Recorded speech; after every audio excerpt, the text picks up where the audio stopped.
नमस्कार मेरे सारे यूपीएसआई के साथियों। बातें बहुत महत्वपूर्ण हैं, जैसा आपको पता भी है कि आज सुबह में मैंने आरटीआई फिर से डाला। क्यों इतने फ्रस्ट्रेशन में था कि सुबह ही डाला, उसमें जो भी पहलू डाले कितने इंपॉर्टेंट हैं ये सारी चीज़ें आपको जानना जरूरी है। रिजल्ट को लेकर के बहुत सारी चीज़ें चल रही हैं, उसको भी आप तक पहुंच जाना जरूरी है। और इन सब के बारे में आपसे बात करूँ, सबसे पहले किसी को भी ऐसा लगता है, आप में से कुछ लोग ऐसे हैं जिनको लगता है कि मैं यहाँ व्यू बटोरने आ गया हूँ। प्रभु यहीं से जाइए, आपके व्यू की आवश्यकता नहीं है। और ना ही देखिए 2 मिनट बाद व्यू काउंट होता है, आप यहीं छोड़ के जाइए। क्योंकि मेरे पास मेरे बहुत सारे साथी हैं जो ट्रस्ट भी करते हैं। और साथियों यकीन कीजिए, मैं आपको बताऊंगा कि क्या रीज़न है कि मैं आज इतना हाइपर हूँ, ठीक है। लेकिन किसी को भी ऐसा लगता है व्यू बटोरने आ गया, पैसा लेने आ गया, यूट्यूब से पैसा कमाने आ गया। भैया आपको मेरे बारे में पता नहीं, 80 लोगों का केस मैं और ध्रुवीय शर्मा फ्री में लड़ रहे हैं इलाहाबाद हाईकोर्ट आ रहे और यारों के लिए। आप जाके पता कीजिए, फ्री में लड़ रहे हैं 83 लोगों का केस। एक आदमी का खाली रसीद कटता है 483 रुपये का, जोड़ लीजिएगा कितना खर्चा होता है। छोटा भाई MBBS डॉक्टर और बड़ी बहन SDM है,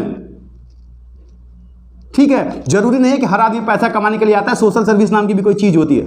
आप में से किसी को लगता है आप प्रभु चले जाइए, कोई दिक्कत नहीं है, आपसे शिकायत भी नहीं है। और आप वो लोग हैं ना, सबको दे रहे हो। या सर ये मुझे लग रहा था ना कि पहले चलो मुझसे कुछ नाराजगी होगी तो मुझे ट्रोल कर रहे होंगे, लेकिन ये लोग तो सबको, चाहे वो विवेक जी हो, चाहे वो क्या बोलते हैं, मैंने सबके कमेंट आज पढ़े कि यार देखो खाली मुझे ही उल्टी पुल्टी बातें मिल रही हैं, सबको मिल रही है। मैंने देखा सबको, और ये सेम आईडीज 10-12 ऐसी आईडीज हैं जो सबको गाली दे रही है, जिसमें लड़कियों की आईडी भी है। अब बताइए कोई भी लड़की इस तरह की बातें करेगी क्या? ऐसी गालियां लिखेगी किसी के लिए?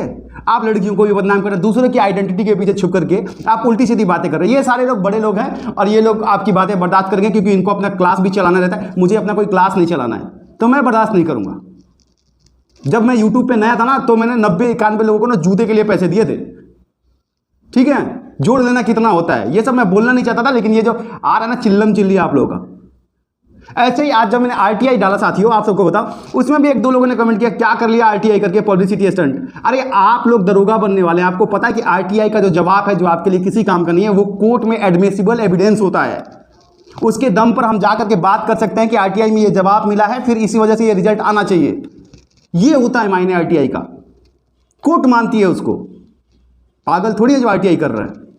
तो जो भी जिसको भी ऐसा लगता है, आप जाइए हाथ जोड़ के, बिना ये लिखे कि आप आ गए यहाँ, ये वो करने की जरूरत नहीं है सर, ठीक है। अब साथियों परेशान होने का रीज़न क्या है?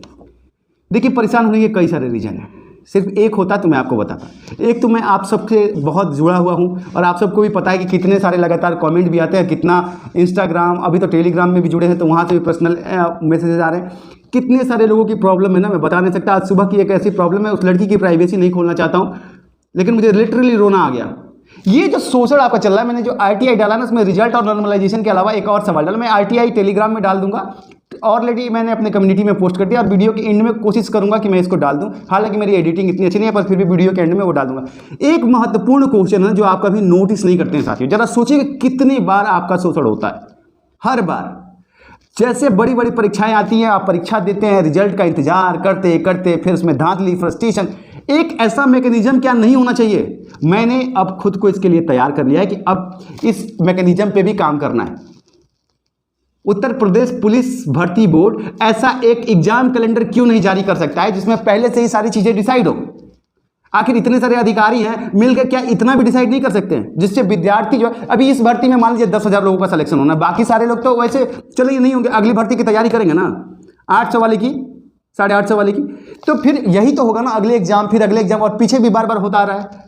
तो एक एग्जाम कैलेंडर की डिमांड चाहे वो बाय, इसीलिए मैंने RTI में वो एग्जाम कैलेंडर के लिए भी मैंने लिखा है कि क्या भर्ती बोर्ड इस तरफ कोई प्रयास कर रही है कि एक एग्जाम कैलेंडर इशू किया जाए, PCS के जैसे, UPSC के जैसे एक एग्जाम कैलेंडर इशू कर रहे हैं। उसका जवाब जो आएगा फिर हम उसको कोर्ट में लेकर जाएंगे, इसलिए वो फाइल किया है, सिर्फ इसलिए नहीं कि टाइम पास करना है, ठीक है। तो ये एक चीज हो गई। अब जरा आप रिजल्ट पे आ जाइए। रिजल्ट को लेकर के आप सबको लग रहा होगा साथियों, थोड़ा बुरा मत मानिएगा, हर यूट्यूबर आपका टाइम लॉस कर रहा है, सही बात है, बिल्कुल कर रहा है। लेकिन आप बताइए कि ये यूट्यूबर्स ही तो हैं जो आपके डिमांड को ऊपर रखते हैं। क्या कोई भी ऐसा ट्विटर ट्रेंड है जो बिना किसी यूट्यूबर के सपोर्ट के आप ट्रेंड करा सकते हैं? आपकी बातें पहुंचाता है यूट्यूबर, और आप सबको गालियां देने पर लगे हुए। आप सबकी बात नहीं कर रहे, ये अरे यार ये लड़कियों के नाम से गालियां देते हैं, ये लॉ एंड ऑर्डर की जिम्मेदारी उठाएंगे आप लोग? लॉ एंड ऑर्डर जैसी रिस्पॉन्सिबिलिटी दरोगा की नौकरी करेंगे आप लोग, जो लड़कियों की आईडी के पीछे गालियां देते हैं, अशब्द कहते हैं? शर्म कीजिए आप लोग। तो ये चीज़ हो गई। अब देखिए, अब रिजल्ट को लेकर के एक चीज़ समझिए, लगातार चीज़ें चल रही। ये भर्ती बोर्ड क्या एक नोटिफिकेशन नहीं दे सकता है जिससे आप सबकी चीज़ें शांत हो जाए कि हाँ भाई चलो इस दिन हम रिजल्ट निकालेंगे, या ये प्रक्रिया कुछ तो 4 महीने से कोई नोटिफिकेशन नहीं आ रहा रिजल्ट एग्जाम के बाद से भर्ती को लेकर के। एसकेएम का ट्रेंड करना पड़ा, तब एक प्रेस कॉन्फ्रेंस आता है। तो इस तरह की एक जो निष्क्रियता है, इसके खिलाफ आवाज उठाना पड़ेगा, क्योंकि आगे चल के बहुत सारे एग्जाम, मैं ये नहीं कहता इसके लिए आपको सड़कों पर उतर के प्रोटेस्ट करना है, इसकी जरूरत नहीं है। सोशल मीडिया की पावर को समझिए, अगर सब मिलके एक ट्रेंड कर लेना तो इनको जवाब देना पड़ेगा। आ गए थे ना कैसे एसकेएम को लेकर के आ गए ना, खुला हुआ या ना हुआ लेकिन आए ना, जवाब दिए ना, यही चीज है, ये एफर्ट करना पड़ेगा। सब अलग अलग एग्जाम की प्रिडिक्शन, रिजल्ट की प्रिडिक्शन कर रहे थे। मैंने 12 तारीख वाला जो कहा था, उसके बाद मैंने कभी आपसे एक बार भी कहा है कि रिजल्ट आ रहा है? मैंने आपको कहा कि होली तक भी नहीं आने वाला, जब आप होली के वक्त परेशान थे। मैंने कहा, अभी भी मैंने आपको बताया कि 25 के बाद ही कोई चांस बनता है। वो इसलिए नहीं बताया कि तुक्का मार रहा हूं, इतनी जानकारियां रहती हैं। पर एक चीज आप समझिए कि क्या इनको एक नोटिफिकेशन नहीं देना चाहिए छात्रों की परेशानी को देखते हुए? बच्चे डीबीपीएसटी में फोकस नहीं कर पा रहे, अपने फिजिकल फिटनेस की तैयारी नहीं कर, उनको पता नहीं है सिलेक्शन होगा नहीं होगा। ये बातें मैं सिर्फ आपको नहीं बोल रहा, आपके जरिए ना बहुत सारे लोगों तक पहुंचा रहा हूं, चाहे वो ऊपर के अधिकारी हो चाहे वो नीचे के अधिकारी हो। ट्विटर कैंपेन किया जा सकता है, आरटीआई फाइल किया जा सकता है। आरटीआई फाइल करना मतलब सिर्फ उनके ऊपर भी तो रहता है ना कि जनता या स्टूडेंट जवाब चाहते हैं, इस सब इट्स कॉल्ड प्रेशर, इसलिए आरटीआई फाइल की। तो साथ ही ये एक चीज़ है जिसके लिए मैंने एक आरटीआई फाइल की है, जिसमें मैंने ये कहा है कि सर आप मुझे बताइए कि क्या उत्तर प्रदेश पुलिस भर्ती बोर्ड एक जो है एग्जाम कैलेंडर के बारे में विचार कर रहे हैं। अगर वो हाँ बोलेंगे तो ठीक, अगर ना बोलेंगे तो इस बात को लेकर के हम कोर्ट में जाकर के रिक्वेस्ट कर सकते हैं, जैसे बाकी पब्लिक सर्विस कमीशन होते हैं जिनमें एक एग्जाम कैलेंडर आता है, वैसे ही इसमें क्यों नहीं एक एग्जाम कैलेंडर दिया जा सकता है। इसी तरह से उत्तर प्रदेश कांस्टेबल का भी मुद्दा है, उसको लेकर के मैं अलग से बात कर लूँगा, ठीक है। तो ये आरटीआई जो है, मैंने इसमें बहुत सारे सवाल डाले हैं, उसका जवाब देखते हैं आता है कि नहीं। जब भी आएगा तो जरूर आप में से बहुत सारे साथी कहेंगे कि 1 महीना लगता है, तो हाँ 1 महीना वो डेट होता है, लेकिन 15 दिन में भी आ जाता है, डिपेंड करता है कि किसने भेजा, क्वेश्चंस क्या है, ठीक है। ये चीज़ हो।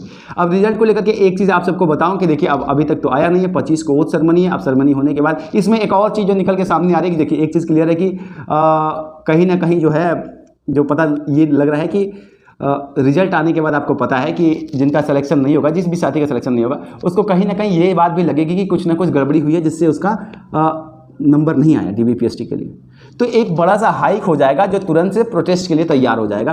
तो इसलिए शायद ये विचार ऐसा चल रहा है कि एक बार रिजल्ट एक बार मतलब सारी चीज़ें हो जाए तो फिर शासनादेश आए और फिर उसके बाद रिजल्ट आए, ताकि मतलब प्रॉपर लॉ एंड ऑर्डर की समस्या ना खड़ी हो जाए। तो ये एक बात है। दूसरी बात ये है कि अभी तक भर्ती बोर्ड का स्टैंड यही है। और देखिए, कल जो है सुनील खरे सर की सुनवाई है, और परसों जो है 25 तारीख को सुनील चौधरी सर की सुनवाई है। इन सारी सुनवाइयों में एक केस का इंतजार करना पड़ेगा। एक सुनवाई होने के बाद आपको काफ़ी सारी चीज़ें क्लियर भी हो जाएंगी और मैं आकर के आप सबको बता भी दूंगा। पर मैं चाहता हूं कि आप अपनी राय इस बात पर जरूर रखें कि आपको क्या लगता है कि पुलिस, उत्तर प्रदेश पुलिस भर्ती बोर्ड को एक एग्जाम कैलेंडर हर साल निकालना चाहिए कि नहीं, जिसमें कि आपको सब चीज़ें पहले से पता रहे कि ये चीज़ें इस डेट में होने वाली हैं। ऐसा करना चाहिए कि नहीं? क्या मैं गलत बात कर रहा हूं? क्या ऐसा नहीं होना चाहिए कि सारे विद्यार्थियों को पहले से पता रहे, ताकि वो अपना फोकस करके एग्जाम की तैयारी करें बिना किसी दिक्कत के, बिना किसी मतलब मानसिक तनाव के अपना करेंगे। टाइम उनको पता है, ऐसे भर्ती आएगा नहीं आएगा उसमें वो तैयारी नहीं करते हैं, 80 नंबर 90 नंबर पे पहुंच जाते हैं, और कुछ लोग जो होते हैं वो एकदम से उठा लेते हैं। तो ये एक चीज़ थी जो मुझे आप सबके बीच में रखना जरूरी था। अब आप इसमें मुझे अपनी राय दीजिएगा, जो भी आपकी राय होगी उसका स्वागत है। पर मैं अपनी तरफ से ये लड़ाई लड़ने के लिए पूरी तरह से तैयार हो गया हूँ। जैसे ही आएगा मैं वापस आरटीआई फाइल, वापस मैं हाई कोर्ट की शरण में जाऊंगा, और वहाँ भी मैं ये रिक्वेस्ट करूंगा कि एक एग्जाम कैलेंडर घोषित किया जाए, जिससे विद्यार्थियों को जो है वो अग्रिम सूचना मिले। और बहुत सारे आयोग जो हैं वो ऐसा करते हैं, तो ऐसा भर्ती बोर्ड क्यों नहीं कर सकता? और इससे संबंधित जो भी बातें हैं वो हम टेलीग्राम में पर्सनली भी कर लेंगे। उसमें मेरा एक टाइम है जिसमें हम सब मिलकर बात कर लेते हैं। तो अगर आप चाहें तो उस टेलीग्राम ग्रुप को भी ज्वाइन कर लीजिएगा, तो वहाँ हम आप सबसे बात कर लेंगे। बस यही बात आपसे कहनी थी। अगर आप चैनल पर नए हैं तो सब्सक्राइब चाहें तो कर सकते हैं, मर्जी है आपकी। मिलता हूँ अगली कल की कोर्ट की इंपॉर्टेंट अगर कोई अपडेट आती है तो बड़ी वीडियो बनेगी, नहीं तो 2 मिनट में आके आपको बता के चला जाऊँगा। मिलता हूँ, तब तक के लिए प्रणाम।